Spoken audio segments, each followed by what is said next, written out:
Hello friends, வணக்கம். Welcome to our channel அனுஸ் vlog.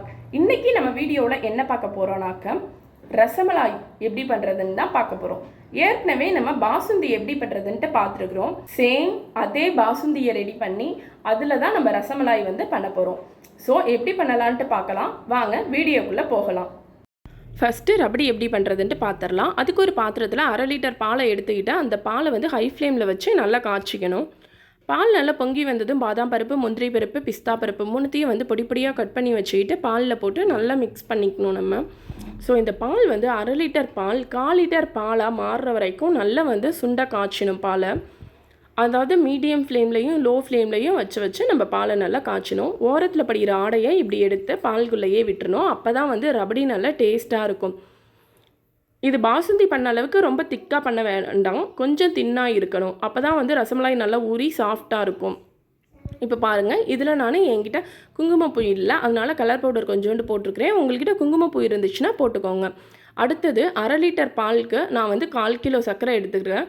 நீங்களும் அந்தளவே சர்க்கரை எடுத்துக்கோங்க. சுகர் கொஞ்சம் அதிகமாக சாப்பிடுவீங்கன்னா 300 கிராம் சர்க்கரை எடுத்துக்கோங்க. அடுத்தது நம்ம பொடிச்சு வச்சுருந்த ஏலக்காயை இதில் போட்டுடலாம். போட்டு நல்லா கிண்டி விட்டுடலாம். இங்கே பாருங்கள், இப்போ பாலும் நல்லா வற்றி வந்துருச்சு, ரெடி ஆயிடுச்சு ரபடி. இதை ஓரமாக எடுத்து வச்சுக்கலாம். அடுத்தது பேடா பண்ணி அதை சுகர் சிரப்பில் வேக வச்சுக்கணும். அதுக்கு 1/2 லிட்டர் பாலில் நல்லா காய வச்சதுக்கப்புறம் அதில் 1/2 எலுமிச்சை பழத்தை பிழிஞ்சு விட்டுக்கலாம். பால் இப்போ நல்லா திரிஞ்சு வந்துடும். பால் திரிஞ்சு வந்ததுக்கப்புறம் அதை ஒரு வடிகட்டில் வடிகட்டிக்கலாம். அப்போ தான் இதில் இருக்கிற தண்ணியெல்லாம் வடிஞ்சிரும். நமக்கு அந்த பன்னீர் மட்டும் கிடைக்கும். அப்புறம் அந்த வடியில் இருக்கிற பன்னீரை நல்ல ஒரு கரண்டியை வச்சு கொஞ்சம் ஜென்டிலாக ப்ரெஸ் பண்ணி விட்டுக்கலாம். அதில் எக்ஸஸாக இன்னும் இருக்கிற வாட்டர்ஸ்லாம் வெளியேறிடும். அதுக்கப்புறம் அதை ஒரு வெள்ளை துணியில் போட்டு நல்லா பிழிஞ்சிக்கலாம். பிழிஞ்சால் இன்னும் அதில் இருக்கிற ஈரம்லாம் போயிடும். அதுக்கப்புறம் அதே வெள்ளை துணியிலையே அதை கட்டி வச்சிடலாம். ஒரு மணி நேரம் அப்படியே வச்சிடலாம். அப்புறம் பன்னீர் ட்ரை ஆயிரும். பன்னீர் ட்ரை ஆனதுக்கப்புறம் அதை எடுத்து ஓப்பன் பண்ணி பார்க்கலாம் வாங்க. இப்போ பாருங்கள் எப்படி பன்னீர் ரெடியாகி நல்லா கெட்டி பன்னீராக இருக்குன்ட்டு. இதை பன்னீர் கிரேவியோ இல்லைன்னா பாலக் பன்னீர் அதே போல் பண்ணும்போது இந்த பன்னீரை அப்படியே கட் பண்ணி யூஸ் பண்ணிக்கலாம். ஆனால் நம்ம இப்போ ஸ்வீட் பண்ண போகிறோம், அதனால் பன்னீரை நல்லா ஃபஸ்ட்டு சாஃப்ட் ஆக்கணும். அதுக்கு இந்த பன்னீரை நல்லா பொடியாக்கி நல்லா மசிச்சு விட்டுக்கலாம். நல்லா மசிச்சு விட்டதுக்கப்புறம் நம்ம பரோட்டாக்கு மாவு பிசைகிற மாதிரி நம்ம உள்ளங்கையை வச்சு நல்லா தேய்ச்சி விடணும்.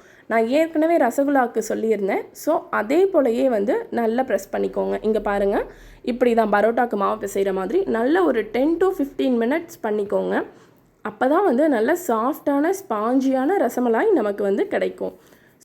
சைடில் சர்க்கரை பாகம் ரெடி பண்ணிடலாம். நான் இன்றைக்கி 1/2 லிட்டர் தண்ணி எடுத்துருக்கிறேன். 1 கப் சர்க்கரை எடுத்துருக்கிறேன்.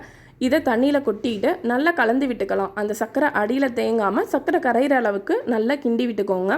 சர்க்கரை கரைஞ்சதும் ஸ்டவ்வை ஹை ஃப்ளேமில் வச்சு இந்த பாகு நல்ல கொதி வரணும். கொதி அந்த பேடாவை அதில் போட்டால் தான் நல்ல சாஃப்டாக வரும், இல்லைன்னா உடஞ்சிரும் நமக்கு ரசமலாய். ஸோ இது கொதிச்சுக்கிட்டு இருக்கட்டும். வாங்க நம்ம பேடா பண்ணி அதில் ரசமலாய் பண்ணிடலாம். இப்போ பாருங்கள், நல்ல குலோப் ஜாமுனுக்கு உருண்டையாக உருட்டுற மாதிரி உருட்டி இப்படி உள்ளங்கையில் வச்சு தட்டிட்டாக்க இதே போல் அழகாக வந்துடும். இப்போ சர்க்கரை பாகு கொதிச்சிருச்சான்ட்டு நம்ம பார்க்கலாம் வாங்க. இப்போ நமக்கு சர்க்கரை பாகு நல்லாவே கொதிச்சு வந்திருக்கு. இப்போ பாருங்கள், இந்த ஸ்டேஜில் தான் இப்படி கொதிக்கும் போது தான் நம்ம போடணும். ஸோ ஒன்று ஒன்றா பார்த்து மெதுவாக எடுத்து அதில் சேர்த்துக்கலாம். சேர்த்ததுக்கப்புறம் இதை ஒரு 15 நிமிஷத்துக்கு வேக விடணும். அதாவது ஃபஸ்ட்டு 7 நிமிஷத்துக்கு ஹை ஃப்ளேம்லையும் அடுத்தது மீடியம் ஃப்ளேம்லையும் வச்சு இதை நல்லா வேக விடுங்க. இப்போ நல்லா வெந்துருச்சு. அடுப்பை ஆஃப் பண்ணியாச்சு. வாங்க ஓப்பன் பண்ணி பார்க்கலாம். இப்போ ரெடி ஆயிடுச்சு. நல்லா சாஃப்டாகவும் ஸ்பாஞ்சியாகவும் இருக்குது. இதை சூடு ஆற விட்டு தான் அதுக்கப்புறம் எடுக்கணும். சூடு ஆறினதுக்கப்புறம் ஒரு பிளேட்டில் வச்சுட்டு நம்ம ரெடி பண்ணி வச்சுருக்கிறோம் இல்லைங்களா ரபடி, அதை இது மேலே ஊற்றிக்கணும்.